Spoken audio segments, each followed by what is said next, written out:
Trump European യൂണിയനോട് പറഞ്ഞിരിക്കുകയാണ് ഇന്ത്യക്കെതിരെ ഉപരോധം കൊണ്ടുവരണമെന്ന്. ഉപരോധം കൊണ്ടുവരാനും വേണ്ടിയിട്ടുള്ള പ്രശ്നമൊന്നും ഇന്ത്യ ലോകത്ത് ഒരിടത്തും ഉണ്ടാക്കിയിട്ടില്ല. പക്ഷേ അമേരിക്കയുടെ പക്ഷമെന്ന് പറയുന്നത് റഷ്യയിൽ നിന്ന് ഇന്ത്യ ഓയിൽ വാങ്ങുന്നു എന്നുള്ളതാണ്. എന്നാൽ നമ്മൾ യുക്രൈന് ഡീസൽ നൽകുന്നുണ്ടല്ലോ. അപ്പോൾ അത് കാണുന്നില്ലേ? വലിയ തോതിൽ ഉക്രൈനുമായിട്ട് സഹകരിക്കുന്നുണ്ടല്ലോ. അപ്പോൾ ഇത് മനഃപൂർവ്വമായിട്ടുള്ള ഒരു പകയുടെ അടിസ്ഥാനത്തിൽ ട്രംപ് ചെയ്യുന്ന പ്രവൃത്തിയാണ്. എന്തിനു വേണ്ടിയിട്ടായിരിക്കാം? മാഷിനെന്ന് തോന്നുന്നു ഇപ്പോൾ യൂറോപ്യൻ യൂണിയനെ ഇതിലേക്ക് കൊണ്ടുവരുന്നതിൻ്റെ ആവശ്യം എന്താണ്? അല്ല, ഞാൻ പല ആളുകളോടും സംസാരിച്ചപ്പോൾ പല ആളുകളും എന്ന് പറഞ്ഞാൽ അമേരിക്കയിലെ നമ്മുടെ പ്രവാസികൾ അവരുമായിട്ട് സംസാരിച്ച സമയത്ത് ട്രംപ് ഒരുമ്പിട്ടിറങ്ങിയിരിക്കുന്നു എന്നാണ് അവർക്കുള്ളൊരു ഫീൽ. അതുകൊണ്ടാണ് വളരെ കടുത്ത നിലപാട് ഇന്ത്യക്കെതിരെ എടുക്കുന്നത്.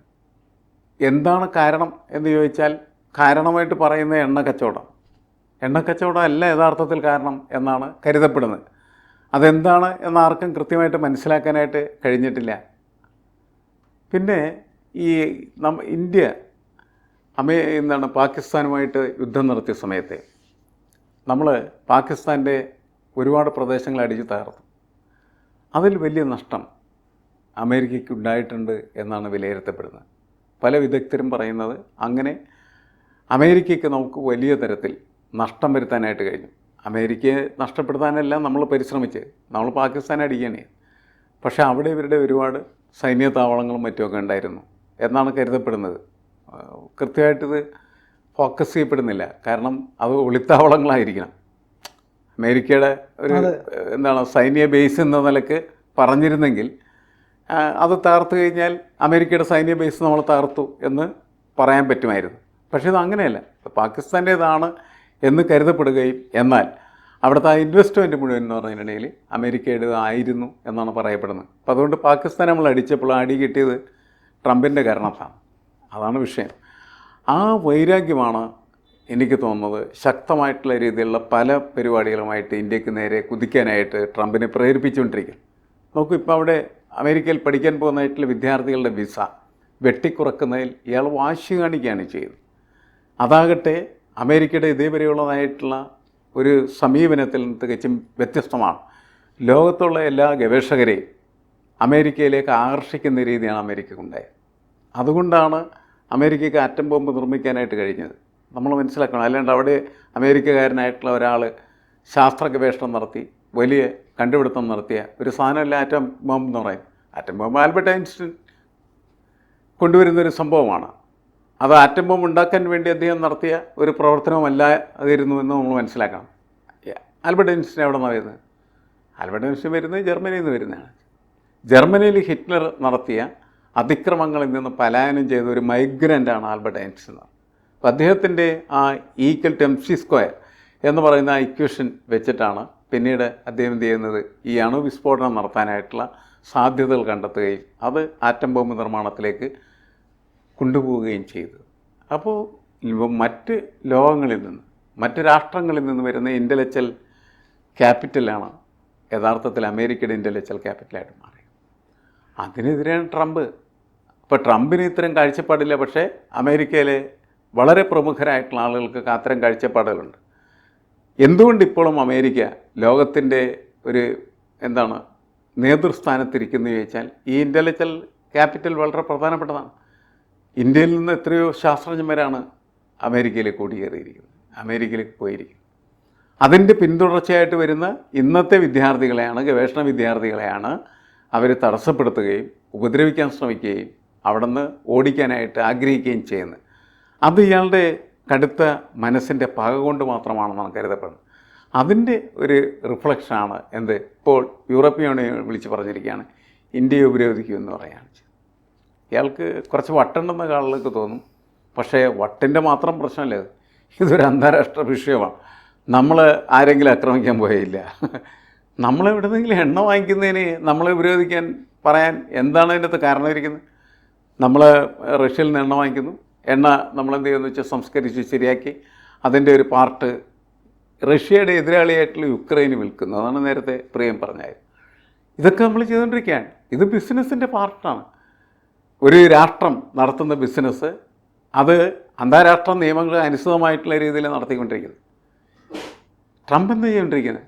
ട്രംപ് WTO എന്ന് പറഞ്ഞൊരു സാധനം ഉണ്ടായിരുന്നു, വേൾഡ് ട്രേഡ് ഓർഗനൈസേഷൻ. അമേരിക്കേൻ്റെ നേതൃത്വം കൊടുത്ത് രൂപപ്പെടുത്തിയ അമേരിക്കയുടെ കയ്യിലിരിക്കുന്ന ഒരു സാധനമാണ്.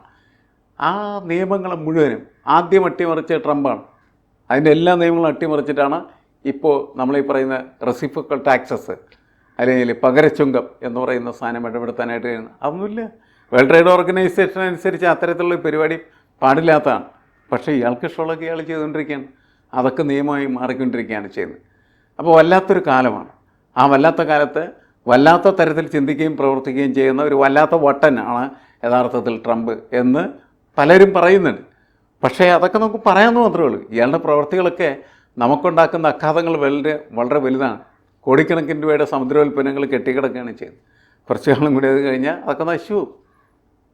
അതുപോലെ ടെക്സ്റ്റൈൽ മറ്റ് മേഖലകളിലൊക്കെ ഇത്തരം വിഷയങ്ങൾ ഒരുപാടുണ്ട്. പറഞ്ഞു.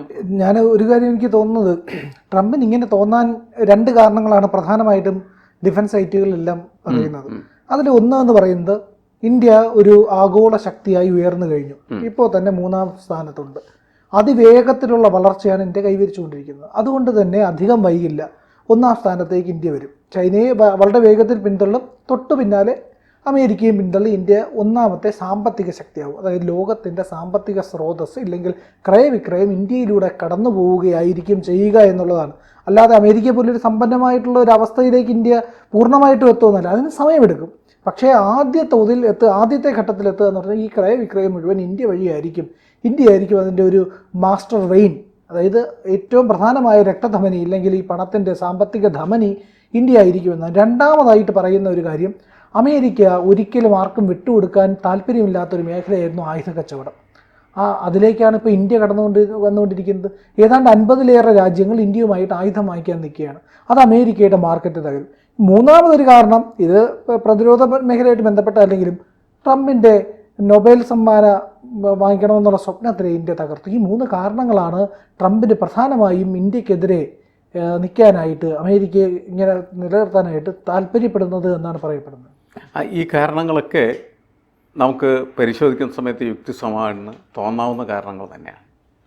അതിൽ അയാളെ വ്യക്തിപരമായിട്ട് ബാധിക്കുന്ന വിഷയം എന്ന് പറയുന്നത് നോബൽ സമ്മാനം എന്ന് പറയുന്നത് തന്നെയാണ്. നോബൽ സമ്മാനത്തിന് വേണ്ടി അദ്ദേഹം ആസൂത്രണം ചെയ്ത പദ്ധതികളാണ് യഥാർത്ഥത്തിൽ ഇന്ത്യ പൊളിച്ചളകുക. കാരണം ഇന്ത്യയും പാകിസ്ഥാനും തമ്മിൽ യുദ്ധം നടക്കുന്നു, കുറച്ച് ദിവസങ്ങൾ മാത്രമേ ഉണ്ടായിരുന്നുള്ളൂ. പെട്ടെന്ന് അങ്ങനെ യുദ്ധം നിന്നു എന്ന് ചോദിച്ചപ്പോൾ അത് അവസാനിപ്പിച്ച ഞാനാണ് എന്ന് ട്രംപ് പറയുന്നു. അങ്ങനെ വലിയ ഒരു യുദ്ധം അവസാനിപ്പിച്ച ഒരാൾ, അയാൾക്ക് തീർച്ചയായിട്ടും നോബൽ സമ്മാനം കൊടുക്കണം. സമാധാനത്തിലുള്ള നോബൽ സമ്മാനം അദ്ദേഹത്തിന് കൊടുക്കേണ്ടതാണ്. അപ്പോഴാണ് ഇന്ത്യ പറയുന്നത് ഈ കാര്യത്തിൽ മറ്റൊരാളുടെ ഇടപെടലില്ല. പാകിസ്ഥാൻ ഞങ്ങളോട് കാല് പിടിച്ചു, ഞങ്ങൾ എന്ത് ചെയ്തു? യുദ്ധം നിർത്തി, അത്രയേ ഉള്ളൂ. അല്ലാണ്ട് ഒരു 3ാം കക്ഷിക്ക് ഇതിനകത്ത് സ്ഥാനമില്ലെന്നോ? ഇത് ട്രംപിൻ്റെ ഒരു സാധ്യതയെ അടിച്ചു പൊളിച്ചതായിരുന്നു. അതുകൊണ്ടാണ് നരേന്ദ്രമോദിയും അതേപോലെ ഇന്ത്യയും അദ്ദേഹത്തിൻ്റെ ശത്രുപക്ഷത്ത് നിൽക്കുന്ന പറയണം. ഒരു ശരി, അത് ശരിയായിട്ട് നമുക്ക് കണക്കാക്കാവുന്നതാണ്. അത് വ്യക്തിപരമാണ്. രണ്ടാമത്തെ വിഷയം പക്ഷേ അമേരിക്ക എന്ന് പറയുന്ന ആ സ്വരൂപത്തെ ബാധിക്കുന്ന പ്രശ്നം. ലോകത്തെല്ലാ രാഷ്ട്രങ്ങളിലും അക്രമങ്ങളുണ്ടാക്കി, യുദ്ധമുണ്ടാക്കി, കലാപമുണ്ടാക്കി, കാശുണ്ടാക്കുന്ന ഒരു രാഷ്ട്രമാണ് അമേരിക്ക എന്ന് പറയുന്നത്. അങ്ങനെ ഈ ആയുധങ്ങൾ വിറ്റ് ഏറ്റവും വലിയ ആയുധ കച്ചവടക്കാരനായിട്ട് നിൽക്കുന്ന സമയത്താണ് ഇന്ത്യ പതുക്കെ എന്ത് ചെയ്യുന്നു? ഇതിൻ്റെ മാർക്കറ്റിലേക്ക് കടന്നു വരികയാണ്. ഞങ്ങൾ തരാം നല്ല ഉൽപ്പന്നം, അമേരിക്ക തരുന്നതിനേക്കാൾ നല്ല ഉൽപ്പന്നം തരാം എന്ന് പറഞ്ഞിട്ട് നമ്മളിങ്ങനെ ഉൽപ്പന്നങ്ങൾ വിൽക്കാനായിട്ട് തയ്യാറാവുന്നു ആയുധ മാർക്കറ്റിൽ. അത് അമേരിക്കയ്ക്ക് വലിയ വെല്ലുവിളിയാണ്. കാരണം കോടിക്കണക്കിന് രൂപയുടെ വരുമാനമാണ്, അല്ലെങ്കിൽ അമേരിക്കയുടെ വലിയ വരുമാനങ്ങളൊന്നാണ് ആയുധ കച്ചവടത്തിൽ വിട്ടത്. അത് ഷിഫ്റ്റ് ചെയ്യണം ചെയ്യുന്നത്. അമേരിക്കയിൽ നിന്ന് തന്നെ വാങ്ങേണ്ടതില്ല, ഇന്ത്യയിൽ നിന്നായാലും മതി. ഇന്ത്യ, ചൈന പല സ്ഥലങ്ങളിൽ നിന്നും വാങ്ങുന്ന സ്ഥിതിക്ക് അപ്പോൾ അതിൻ്റെ ഒരു സാധാരണയിൽ നമ്മൾ പറയും ഇതിൻ്റെ ഒരു മൊണോപ്പൊളി എന്ന് പറയും. ആയുധ കച്ചവടത്തിൻ്റെ മൊണോപ്പൊളി എന്ന് പറയുന്നത് അമേരിക്കയ്ക്ക് നഷ്ടപ്പെടാൻ പോകുന്നു. കാരണം അതിലേക്ക് പുതിയൊരു എൻട്രി വരുന്നു ഇന്ത്യ. അതുകൊണ്ട് ഇന്ത്യയുടെ ശത്രുത വർദ്ധിക്കും.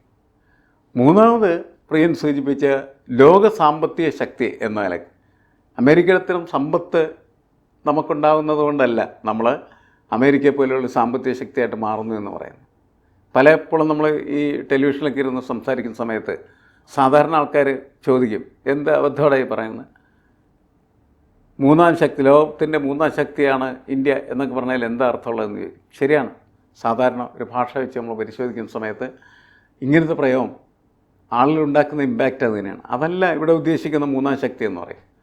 ലോകത്തിൻ്റെ ക്രയവിക്രയങ്ങളിൽ ഇടപെടുന്ന ഒരു മൂന്നാം ശക്തി, അങ്ങനെയാണ് അതിനെ വിലയിരുത്തേണ്ടത്. അതല്ലാണ്ട് സമ്പത്തിൻ്റെ കാര്യത്തിലല്ല. നമ്മൾ പലരും ഇപ്പോഴും ഒരുപാട് ദരിദ്രരാണ്.